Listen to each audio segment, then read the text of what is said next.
नमस्कार, बड़ी बहस छत्तीसगढ़ में आपका स्वागत है। मैं हूं आपके साथ कनिका अरोरा। छत्तीसगढ़ में दुर्ग में हुई घटना को लेकर कांग्रेस बड़ा प्रदर्शन करने जा रही है। वहीं घटना को लेकर कई सवाल भी कांग्रेस उठाती हुई नजर आ रही है। इसी कड़ी में घटना को लेकर कांग्रेस प्रदेश अध्यक्ष दीपक बैज दुर्ग जाकर बच्ची के परिजनों से मुलाकात भी किए हैं।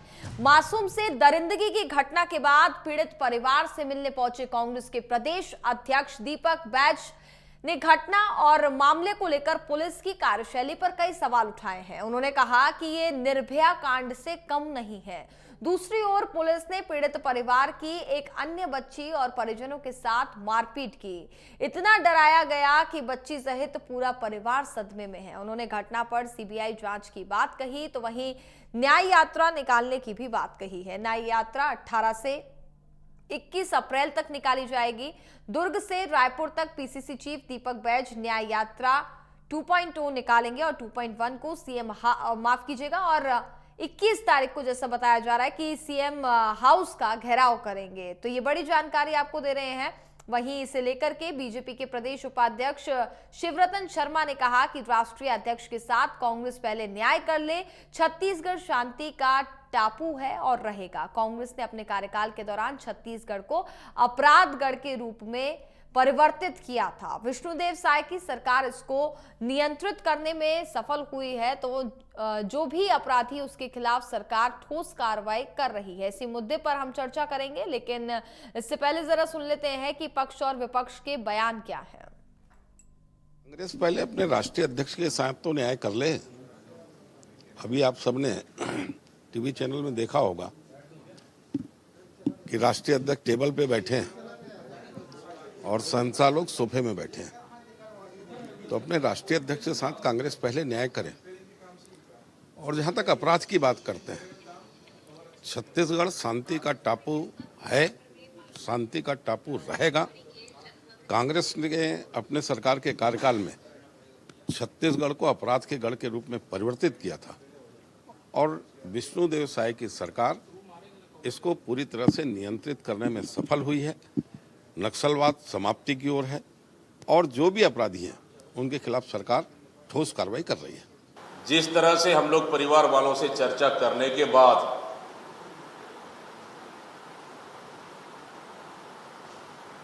बड़ा दुखी मन से कहना पड़ रहा है कि ये घटना 6-6.5 साल की बच्ची के साथ जो घटना घटा है, ये किसी निर्भया कांड से कम नहीं है। वो इसलिए कि उस बच्ची के साथ इतनी बर्बरता पूर्वक घटना किए जिसकी कोई हद, कोई सीमा नहीं है। उस बच्ची को सिगरेट से पूरे चेहरे पर जलाया गया, शरीर का कोई हिस्सा भी नहीं बचा, यहाँ तक कि प्राइवेट पार्ट तक सिगरेट से जलाया गया। और घर परिवार वालों का कहना था कि एसिड का भी प्रयोग किया गया है और उसे जान से मार दिया गया। आराम से आइए।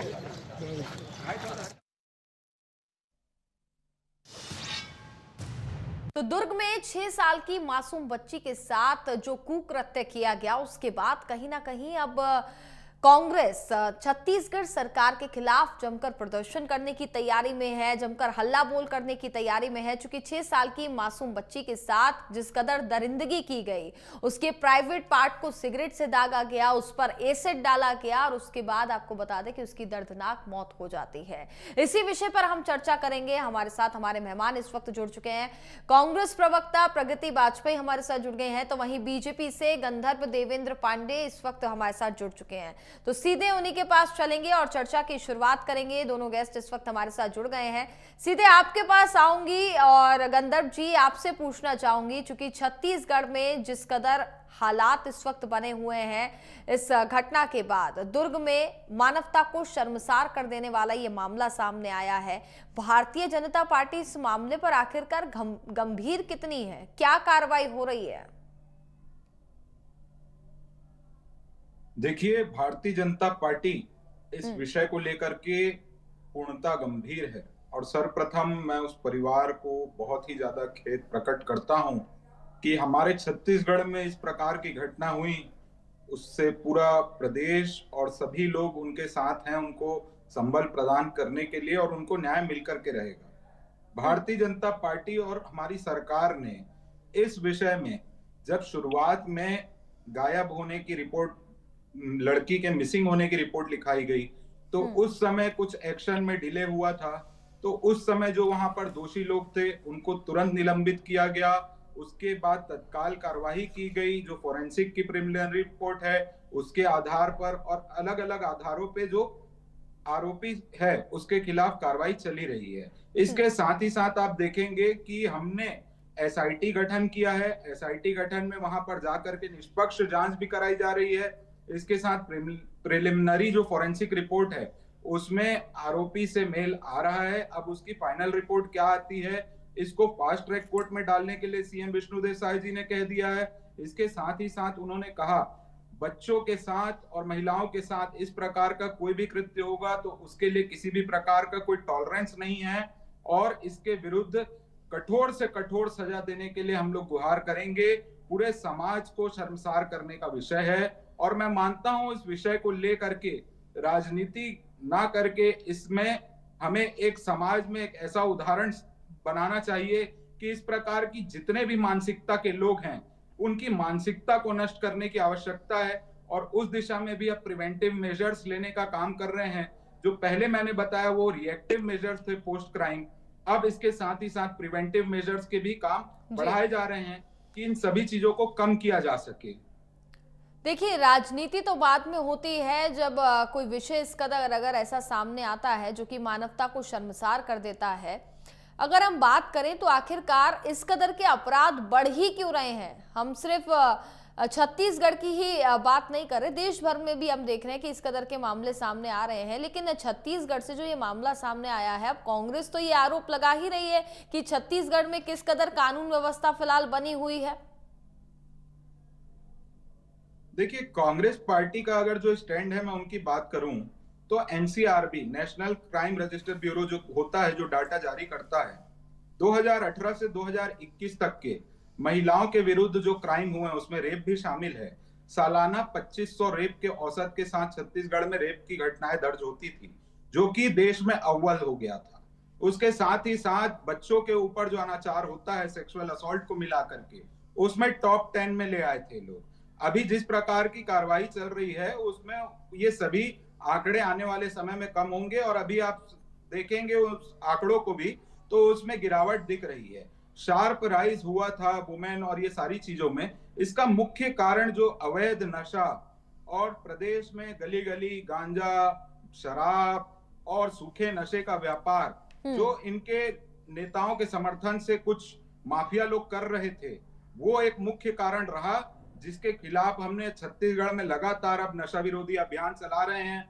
ऑपरेशन निजात चला अभी, उसमें बहुत लोगों को लाभ हुआ, कई लोग नशे की जिंदगी से दूर आए हैं। और इसके साथ ही साथ एक जागरूकता बुनियादी स्तर से बनाने की जरूरत है, उस दिशा में भी हम काम कर रहे हैं। और कांग्रेस पार्टी जिस प्रकार से चीजों को करती है, तो उसमें देखा गया कि जब हमारी सरकार थी तो अपराध दर्ज होते थे। उस समय अपराध दर्ज करके कोई भी फास्ट ट्रैक कोर्ट का निर्माण नहीं होना, हर प्रकरण में साल, 2 साल, 3 साल की देरी का सामना करना। तो इन सभी चीजों को दूर करने का काम आज विष्णुदेव साय जी की सरकार कर रही है, और मैं पूर्णतः आश्वस्त हूं कि हमारी सरकार इसके लिए प्रतिबद्ध है कि उस परिवार को पूर्णतः न्याय मिलेगा। चलिए ठीक है, परिवार को न्याय मिलेगा। प्रगति जी, आप क्या कहेंगी इस संवेदनशील विषय पर? क्योंकि जिस कदर ये घटना सामने आई है, बच्ची के साथ, मासूम बच्ची के साथ इतनी बुरी तरीके से उसके प्राइवेट पार्ट को सिगरेट से दागा जाता है, उस पर एसिड डाला जाता है और वो तड़प कर उस बच्ची की, मासूम बच्ची की मौत हो जाती है। कांग्रेस कितनी गंभीर है? देखिए, मैं बहुत जिम्मेदारी के साथ और बहुत संवेदनशीलता के साथ कहती हूँ कि इस प्रदेश में सरकार है ही नहीं, शायद ऐसा लग रहा है। ये सरकार कहाँ कार्य कर रही है, किस पे कार्य कर रही है, आप देखेंगे उस वाकये पे मेरा ये 10वां या 8वां डिबेट होगा। मैं आपको बता दूं कि लगातार पुलिस के बयान बदलने, लगातार आज जैसे मामला सामने आए हैं तो पुलिस ने जिन्हें अपराधी बनाकर जबरदस्ती बंद करके रखा है। परिवार के लोगों का कहना है कि वो अपराधी नहीं है। पुलिस द्वारा कल रात के 2:30 बजे आपको ज्ञात होगा कि उनके घर की बच्चियों को, महिलाओं को और बुजुर्गों को पुलिस थाने ले जाकर पीटा गया।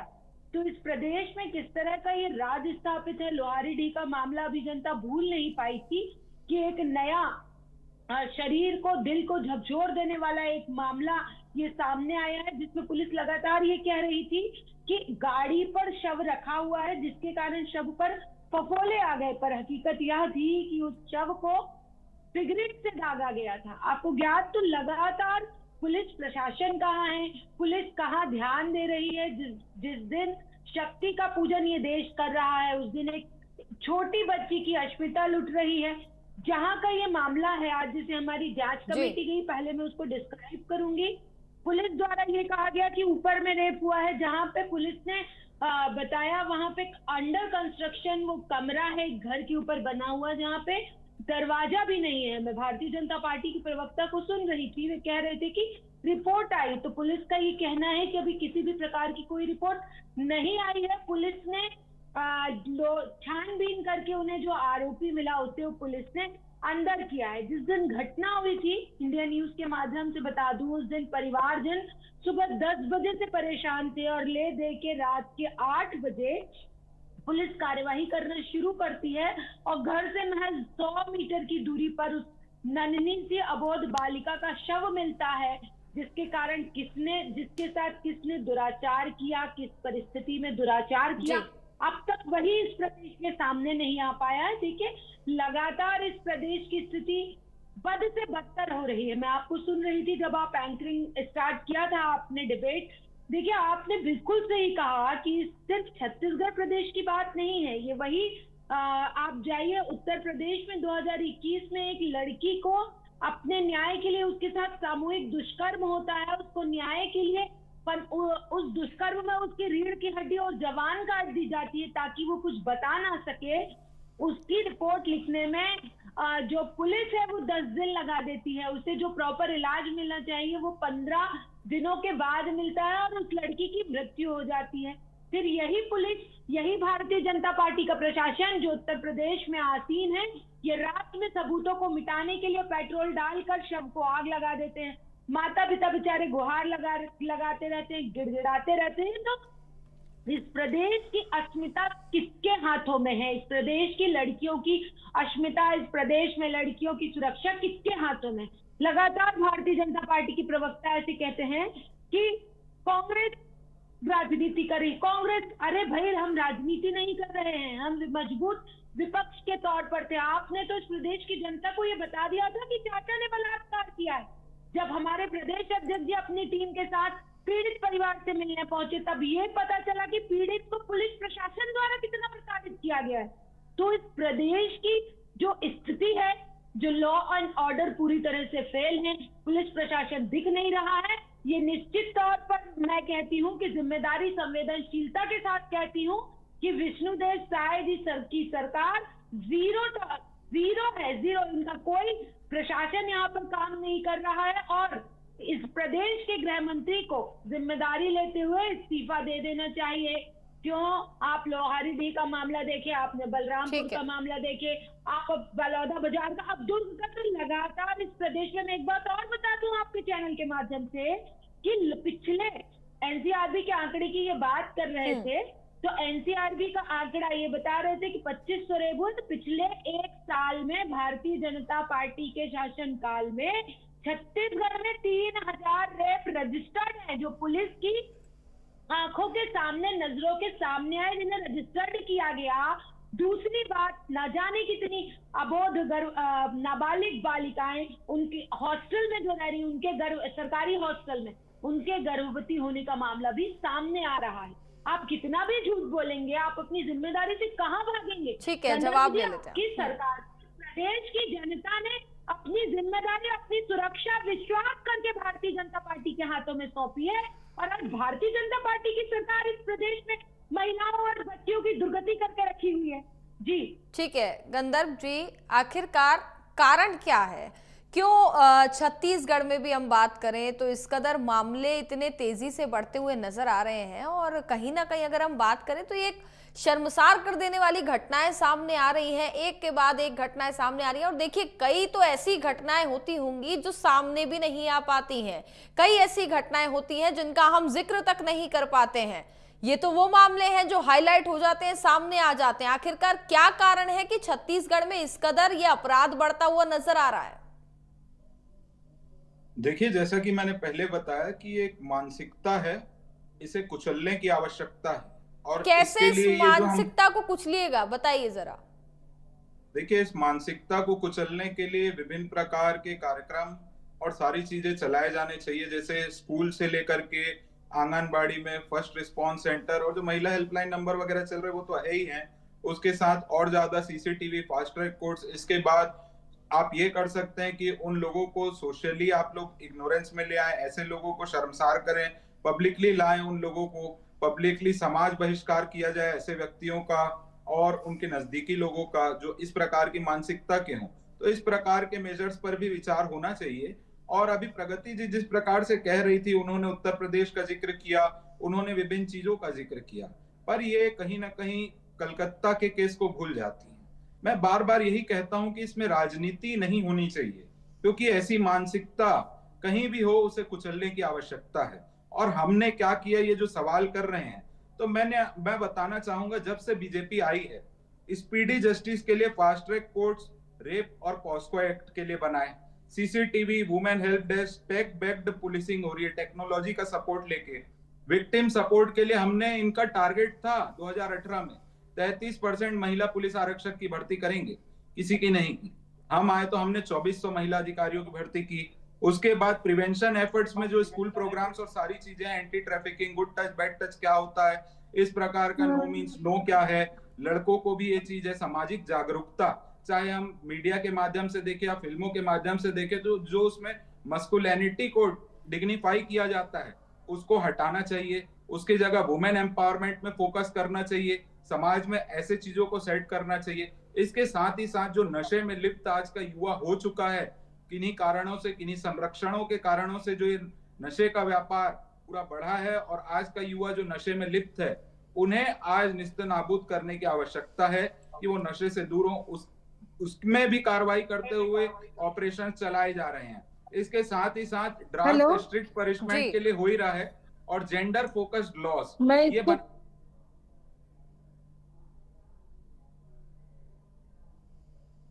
चलिए दोबारा से चर्चा को आगे बढ़ाएंगे, लेकिन इस बीच आपको ये भी बता दें कि किस कदर यहाँ पर प्रदेश में जो अपराध बढ़ रहा है, जो दुर्ग में एक बच्ची के साथ, 6 साल की मासूम बच्ची के साथ जो घटना घटी है, जो दरिंदगी उसके साथ की गई है, इतनी बेरहमी से एक मासूम बच्ची को सिगरेट से दागा गया, उसके प्राइवेट पार्ट को सिगरेट से जलाया गया, एसिड उसके ऊपर डाला गया, और उसके बाद वो बच्ची तड़प तड़प करके मर जाती है। और रामनवमी के दिन की ये घटना है, कन्या भोज के लिए जब ये बच्ची भोजन करने के लिए जा रही थी, कन्या भोज का समय था, उस दौरान इस वारदात को अंजाम दिया गया था, जिसके बाद आज कई दिन का समय भी चूंकि यहाँ पर बीत गया है। इस मामले पर कार्रवाई क्या हो रही है, ये एक बड़ा सवाल लगातार बना हुआ है। गंधर्व जी, आप अपनी बात को पूरा कीजिए। देखिए, मैं यही चीज बता रहा था कि फोकस करते हुए ये सारी चीजों पे हमको, इसमें अभी तक जो हम कर रहे हैं, पूरे देश में जो चीजें चल रही हैं, उसमें जो पोस्ट क्राइम इफेक्टिव मेजर्स लिए जा रहे हैं, वो तो ठीक है। जब क्राइम रजिस्टर हो रहा है, आरोपी गिरफ्तार हो रहा है, उसके खिलाफ कार्रवाई हो रही है, कोर्ट में जाके सजा मिल रही है। इसके साथ ही साथ आज समाज में हमको प्रिवेंटिव मेजर्स को भी और ज्यादा डिग्निफाई करने की आवश्यकता है कि कैसे ऐसी मानसिकता को पनपने से रोका जाए, किस प्रकार से ये सौहार्द बनाया जाए समाज में कि इस प्रकार की मानसिकता नष्ट हो जाए। और उसके साथ ही साथ अगर कहीं भी इस प्रकार की घटना होती है तो संपूर्ण समाज को सामने आकर के ऐसे लोगों का और ऐसे मानसिकता को रखने वाले लोगों का पूर्णतः बहिष्कार करना चाहिए। उसके साथ ही साथ न्यायपालिका में भी जो फास्ट ट्रैक कोर्ट के माध्यम से 60 दिन से 100 दिन के भीतर में इसमें फैसला आए और अपराधियों को तुरंत सजा मिले, तो उससे भी एक वातावरण निर्मित होगा। कोई भी अपराधी ऐसा कृत्य करने से पहले 100 बार सोचेगा। प्रगति जी कह रही थी अभी कोई रिपोर्ट नहीं आया है। मैंने ये कहा कि प्रिलिमिनरी रिपोर्ट, जब अब मैं डॉक्टर हूं तो मैं बता रहा हूं, प्रिलिमिनरी रिपोर्ट के आधार पर आरोपी को तय किया गया। जब ऐसी चीजें होती हैं, सोशो और जो परिवार मिलजुल करके रहते हैं, तो ऐसी कई सारी चीजें हो जाती हैं। अभी भी कोई चीजें स्पष्ट नहीं है, उसमें डेफिनेटिव रिपोर्ट आखिरी में आती है। तो जितने भी संदिग्ध हैं वो निगरानी में हैं। जैसी भी रिपोर्ट आएगी, कोई भी अपराधी हो, किसी प्रकार का कोई रहम करते हुए कुछ भी ऐसा चीज नहीं किया जाएगा। पूर्णतः उसके खिलाफ कठोर से कठोर कार्रवाई होगी। और पूरे प्रदेश में भी विष्णुदेव साय जी यही चीज कर रहे हैं कि कहीं भी कोई भी महिला या बच्चे के खिलाफ अपराध होता है तो उसमें जीरो टॉलरेंस के साथ सभी केस को रजिस्टर करना है और उस पर कार्रवाई करनी है। तो उसी दिशा पे काम करते हुए हम चल रहे हैं। और बजट में भी इस बार आप देखेंगे जगह जगह सीसीटीवी कैमरा लगाना, बार बार इस चीज को बढ़ाना, ये सब प्रिवेंटिव मेजर्स में आता है। तो उसके लिए भी छत्तीसगढ़ की जो बीजेपी की सरकार है वो कार्यरत है। और आने वाले समय में ऐसी घटना कम से कम हो या हो ही ना, हमारी तो कोशिश ये है कि ऐसी कोई घटना ना हो। उसके लिए जितने प्रिवेंटिव मेजर्स ले सकते हैं वो लेंगे। और जो भी इस प्रकार का दोष करेगा उनको जरूर सख्त से सख्त सजा दिलाएंगे। सुप्रीम कोर्ट के भी वकील आ रहे हैं, यहाँ के भी वकील हैं, सब मिल करके उस परिवार को न्याय दिलाएंगे। चलिए देखना होगा उस परिवार को। आखिरकार भारतीय जनता पार्टी की चूंकि सरकार है, छत्तीसगढ़ सरकार किस कदर उनको वहां पर न्याय दिलाती है, आगे पूरे मामले पर किस कदर जांच पड़ताल होती है। तो गंधर्व जी, प्रगति जी, बहुत बहुत धन्यवाद आपका हमारे साथ चर्चा में जुड़ने के लिए। तो दुर्ग से ये पूरा मामला था जिस पर हम चर्चा कर रहे थे। कन्या भोज खाने के लिए एक 6 साल की मासूम बच्ची रामनवमी के दिन जाती है, जिसके साथ बेरहमी से क्रूरकृत्य किया जाता है, उसका रेप किया जाता है, उसको एसिड उसके ऊपर डाला जाता है और साथ ही उस बच्ची को सिगरेट से दाग दिया जाता है। और लगभग 3 से 4 दिन का अब समय बीत चुका है इस पूरे घटनाक्रम को। हालांकि पुलिस पूरे मामले पर जांच पड़ताल कर रही है, लेकिन वहीं विपक्ष अब कई सवाल खड़े कर रहा है। विपक्ष का ये कहना है कि आखिरकार छत्तीसगढ़ की कानून व्यवस्था किस कदर हो गई है, ये फिलहाल देख ही रहे हैं कि लगातार छत्तीसगढ़ से अब इस कदर के मामले सामने आ रहे हैं, जिसको लेकर के अब कांग्रेस अपनी तरफ से हल्ला बोल करने वाली है। 20 और 21 तारीख को सीएम हाउस का घेराव भी करेगी। इसी के साथ फिलहाल छत्तीसगढ़ की बड़ी बहस में बस इतना ही। आप देखते रहिए इंडिया न्यूज, मध्य प्रदेश, छत्तीसगढ़। नमस्कार।